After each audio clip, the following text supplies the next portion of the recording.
Alright, I missed 5 days of reading, so we're doing a longer video today. Same thing, I'm on all platforms everywhere, and once all the parts are out of this chapter, it'll be on my YouTube. Here we go. Returned. It was not a good sign. He desperately sent another whooshing of the mind ahead, hoping that he could flick it past his father's pod, a great test of his abilities then. It arrived just short of the buzz of his propellant in the water, but Petrus was near enough to sense his father's heartbeat within the machine. From this place he sent out a great sensing into the sea that reached back to Dawn and himself in their pod carrying on behind, down to a great pack of deep-sea fish that floated between the pillars, and up to a downward-thrusting course of water. It sent his inner eye spinning, and Petros opened the mind to find himself back in his own pod once again.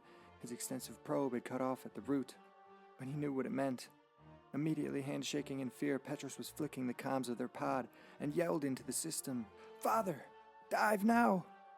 Maximus Adria returned with a calm tune and melodic warmth in his voice. "Petey, what did I say about—" A deep and slow crunch sounded in the darkness of the ocean, and his heart sank to the bottom of the abyss below their pod. He imagined the great jaws of that worm-like beast cracking open, and then down upon the pod that had only just been whirring. Behind him he heard Dawn's chest rise and fall in muffled tears. She understood well as him they could not turn the lights on to check what had happened. They could not yell out into the sea lest they wanted to end up the same. But grief sat in the air, heavy as the very pressure above them, and it weighed on their hearts with the force no child should ever go through. Petros flinched awake in his bed on Kepler, staring slowly around the room to gather his bearings. He remembered his true present, his true place in time.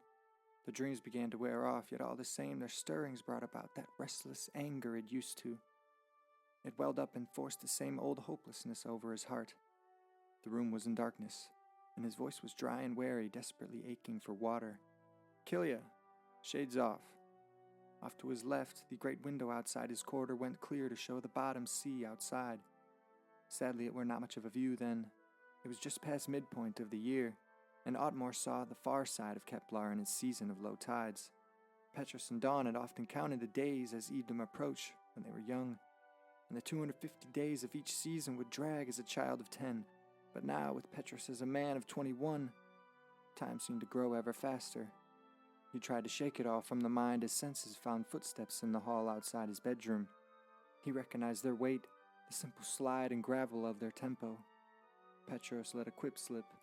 "If you wish so badly to sleep with me, one mustn't sneak up. You might scare me, Verney." With an aged, raspy chuckle, thick from years of smoking his metallic pipe, aid to the protector, Verney Whitlock strolled in the room. "Very funny. I see your wits are catching up to your lack of urgency, my lord."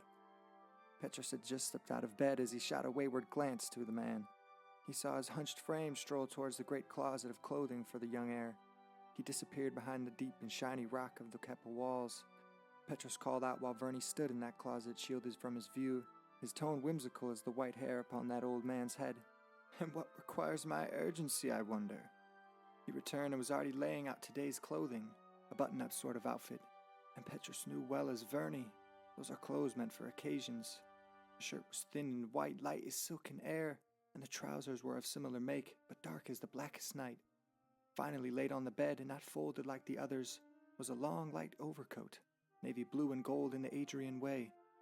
Aide Verney spoke subtly then, his wrinkled face turning up to look him in the eye. His long white curls fell back with the movement. "Your sister has already finished her breakfast, and Gina's about to clear the kitchen for dinner preparations."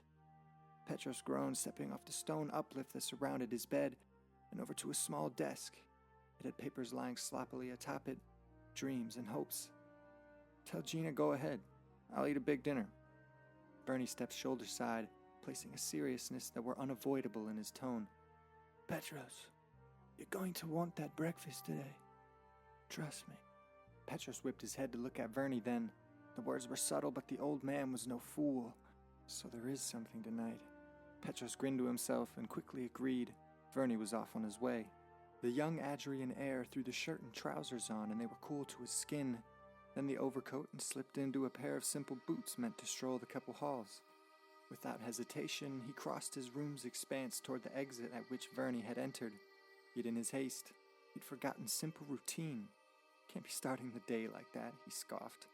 Petros turned and walked over to the table upon the rock edge across from his bed. Above that thin wooden piece was a large map of civilized space, all 18 sectors. His mother had appreciated